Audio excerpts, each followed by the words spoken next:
Hi mga misa, mayroon tayong bagong parcel ngayon. May in-order akong parcel. So, nahuhulaan niyo na ba kung ano ito? Yes, ito ay hanger. So, buksan na natin. Ito daw ay, alamin natin kung totoo ang chismis. Na yung hanger na ito ay hindi nababali. Tingnan natin. So, bumili ako ng tatlong. Yan, bali tatlo siya kasi nakabundle na. So, tatlo talagang bibilhin mo.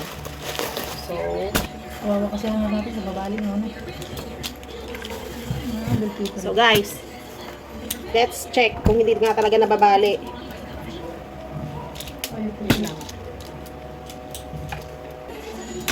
So check natin guys kung hindi talaga siya nababali. Aba, hindi nga nababali. Oh, oh, oh, kahit na ang gawin mo. Oh, hindi nababali. Natuwa naman ako sa hanger. Totoo nga ang chismis mga mi. Hindi talaga siya nababali. Oh. Ay, talaga napakahusay. Rubberized kasi siya, kaya hindi siya nababali. Oh. So, bali yung isang ganito niya, mga mi ay 12 peraso na. So, meron tayong 36 pieces na hanger na hindi nababali. Oh my goodness. Mabalik nga siya mga mi. Oh. Diba? So, kung gusto nyo rin mag-order nito mga mi, nandyan sa comment section, mag-check out na kayo.